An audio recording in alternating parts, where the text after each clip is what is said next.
Good morning from Kuala Lumpur, Malaysia.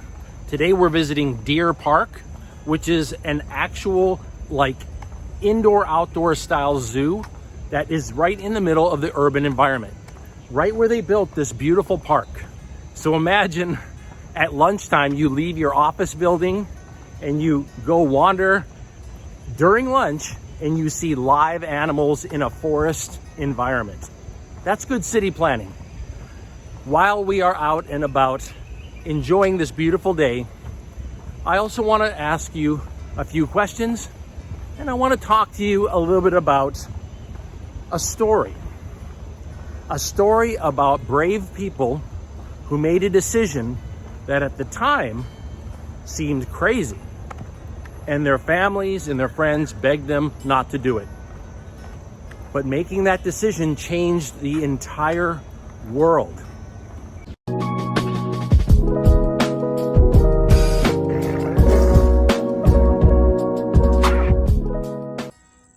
Deer Park is located right inside of Perdana Botanical Gardens. There are several parts to these gardens, and you will find something to explore every day. And these are, again, just a short walk right from the center city of Kuala Lumpur. It really is wonderful. I want to tell you a story about a group of people who made a decision to leave the most powerful land in the world with the most money, most modern lifestyle, most modern military,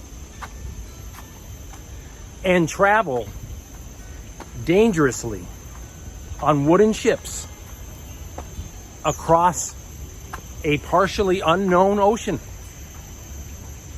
to a land they've never visited before.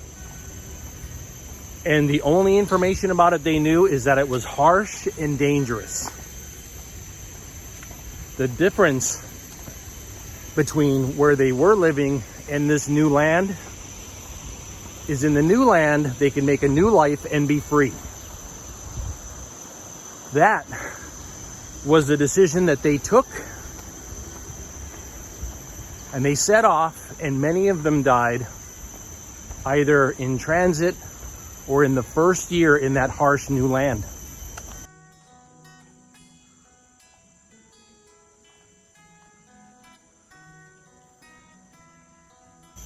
They were known as the Pilgrims, and they left their country. My question to you, because it was a question that I asked myself a few years ago, was what would make me leave my country? Is my country this totally messed up place that, has no opportunity and no future? No, it's not. It has its issues, as all countries do. So I wasn't forced out, and neither were the Pilgrims. They were not forced out either. They made a decision to leave freely, of their own free will, and place themselves in a position of danger doing so. I don't consider myself as having put myself in a position of danger traveling to places that are absolutely beautiful, peaceful, comfortable, low cost, nice locals, interesting. But I had to make the decision that yes, there is a time and there is a reason for me to leave. So let's talk about what the reasons are that I left, and then we'll also talk about the reason why people in general, and maybe you would make a decision to leave. There they are, just relaxing over there, having some morning water, and right over here they're putting together some food for them. Whew, I'm gonna get my workout now. Look at this. Oh my gosh. First, let's talk about temporary reasons why you would leave. One might be for a wonderful reason, simply to go on vacation. You might leave your country just to get away for 2 weeks, maybe 1 month. Some of you might even be in great situations where you get longer than that for vacation. You might get 2 months vacation. More power to you, that's great. But that would be one reason. And you would explore places that you haven't been before, or maybe that you have been before and that you've fallen in love with. You would leave your country to travel temporarily and then return. And that is how I started. I started traveling to faraway countries simply on vacation from my job. That was a great place for me to start. I think it's a great place for all of us to start. Take 2 weeks, buy a ticket, grab your passport, and just go visit somewhere.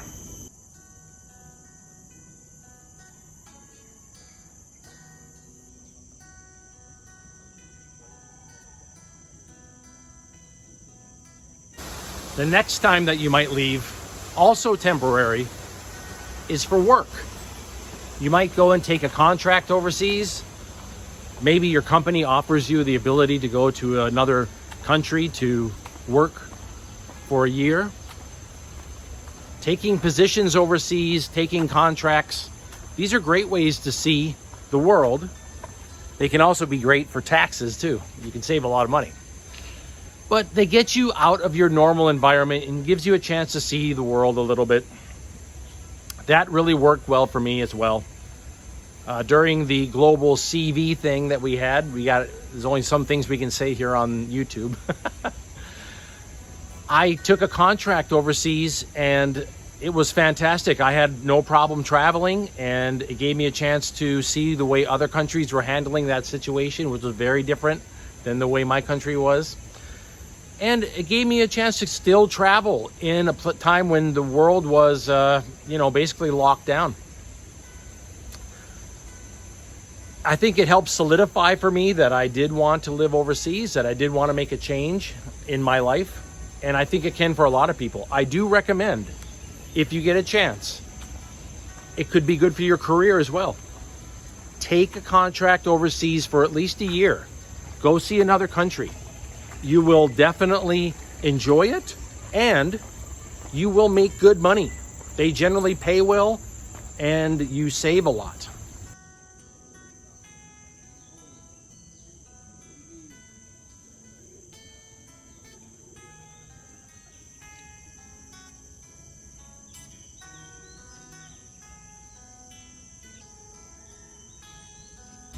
I don't think many people can just say, that's it, I'm selling everything, I'm going overseas, done. Doing it in stages, I think, is a better way to go for a few different reasons.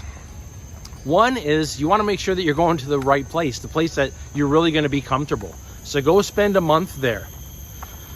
If you can, there are countries that you can even get 90 days, okay?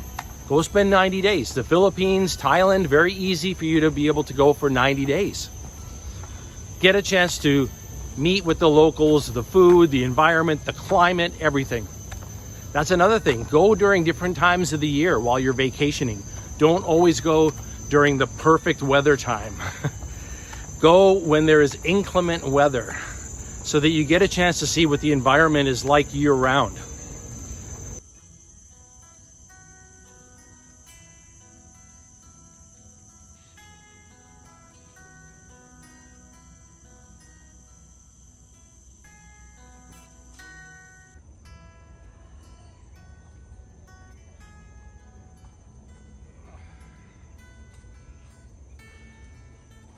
I started just by going for 2 weeks, and that worked well for many years.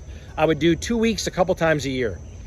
But a few years before I retired, I moved that up to 30 days so that I would actually get to understand what it was like to spend a while in a foreign country and get comfortable there, or maybe get uncomfortable there. And that's when I really figured out that for me, I did find Thailand to be the most comfortable, but really it was Southeast Asia, I believe in general, that I found the most comfortable. That's one of the reasons why I'm spending at least a month now in every country that I visit this year.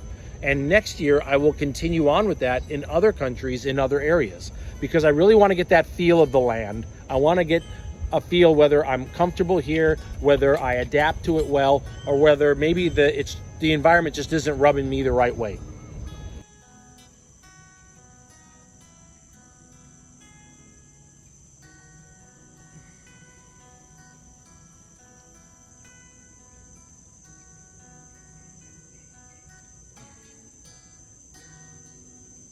Oh, look at how beautiful these are.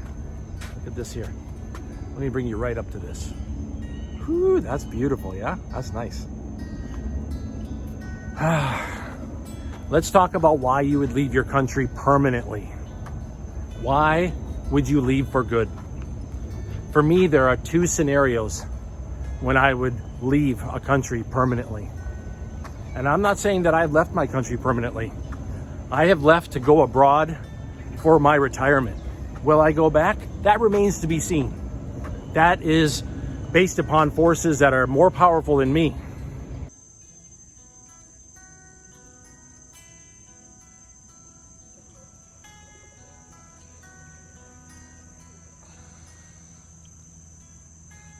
The first of two reasons that you would leave a country permanently is if you could no longer thrive there. Think about that word. If you could no longer thrive, and I don't mean just like physically, which is what we think of as far as thriving, but also financially. If you can no longer thrive in the country you're in, it's time to move. You're not living your life just to basically exist. You're not living your life to fall behind. That's not what you work hard for. That's not what you invest for. That's not why you have a family that you started and raised them well. You want to thrive. And if you cannot thrive in the environment that you are living in, it's time to leave. Whether it's a city, a state, or even a country. That is the first point of two when you would leave a country permanently.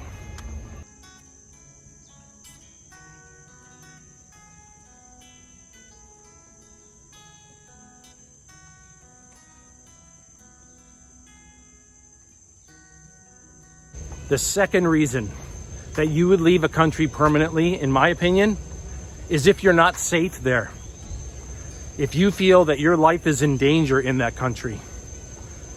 If you feel that the circumstances, the environment is not only working against you, but it is actually in the short term and in the long term, depending upon what you evaluate. If you feel that that country is dangerous for you.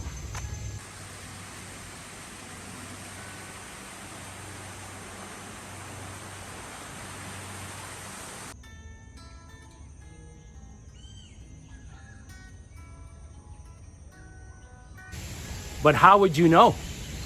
How would you know if the place that you're living in, you can't thrive or you're not safe in? Well, let's look at thrive first. First, the harder you work, the more you have taken away from you. The more risk you take, the more you have taken away from you. The more you're penalized for being productive. That is a sure sign of a place that you will not thrive. Look at this behind me. Ooh, I love this waterfall. It's so beautiful.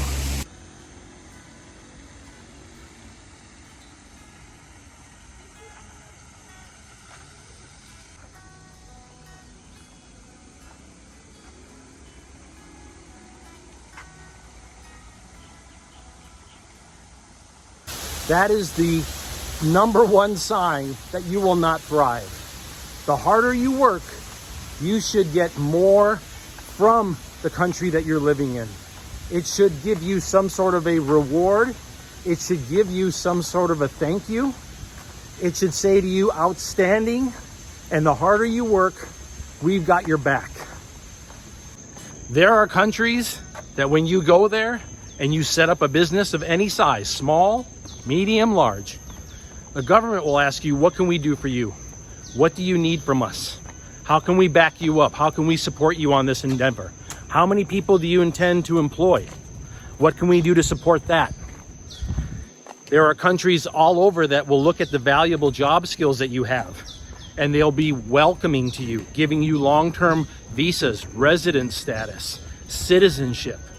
because they want you and they want others like you that are motivated and capable to go there and work. The third sign that your country is no longer safe is when you are not allowed to defend yourself. And I don't mean just physically. I mean you're not allowed to defend yourself legally. You're not allowed to defend yourself physically, both. If you are not allowed to defend yourself in your country, you are not a citizen. You are an undesirable. You are persona non grata. Your basic rights have been taken away from you. At that point, your life is in danger. If you cannot defend yourself, whether it be physically or in court, you need to get out right away and go somewhere where you will be respected for the work that you do and for how hard you work, for the risk that you're willing to take. You cannot try to build a life, a family, or a business in a place where you cannot speak your mind, where you cannot live your life and actually have your finances in order and not have that taken away from you, and where you cannot defend yourself. You can't start these things there, and it's time to leave. And time has proven this again and again in history, and we have to always be vigilant to watch for these signs. I'm curious what your thoughts are. I appreciate you spending some time with me today. It was fun to come down to Deer Park. I hadn't been by it yet. I saw it a few times. I was like, I want to go check that out. So that was really good. And I'm going to be hitting a lot more countries in Southeast Asia as the year goes along. We're going out through the whole year. So come along with me. Like and subscribe and spend some time with me throughout the year. I wish you all the best, and I will talk to you again soon. Aloha. Let's start out by getting ourselves a little snack here. Got some chickpeas right here. And these look a little hot, these ones here, but these ones here look like they're kind of like a sweet peanut. All right, let's try the sweet peanuts, and let's try some of these chickpeas. They look hot though. Look at those red peppers. Oh my gosh.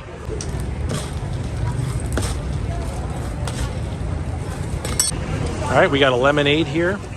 What flavor is this middle one? Yam. Oh my God, that's probably good too.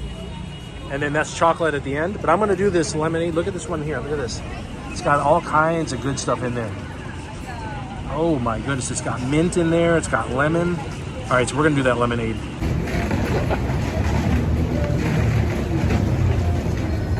That's good.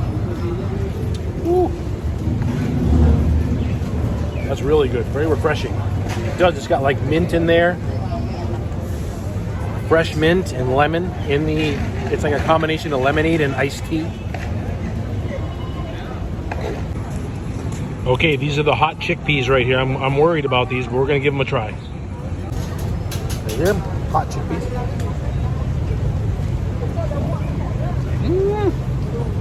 Those are really good. You got Indian curry, and you got red pepper in there. I'm gonna have a little bit more, right? Hold on. Right there.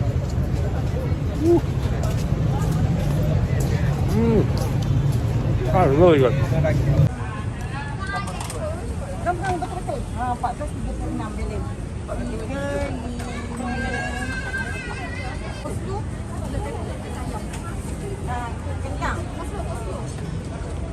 This is what I got here. So I got 3 different kinds of pasta, and they put chicken on top, and they put like a dark brown gravy on it all. So we'll give it a try.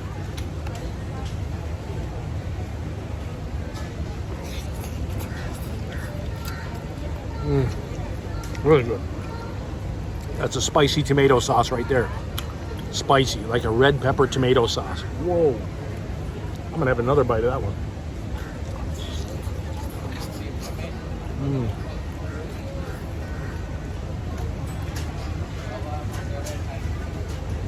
The chicken, let me give the chicken a try. Very good. Yeah.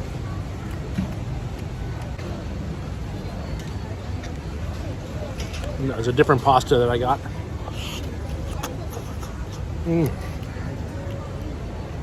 That's a nice mild tomato sauce. And buried underneath this, I've got a mushroom cream sauce. I don't know if I can get to it. Okay, there's the mushroom cream sauce.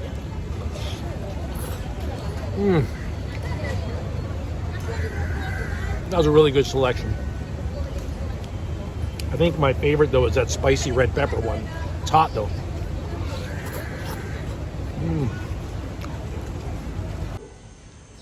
It's the mad cat of Kuala Lumpur right there.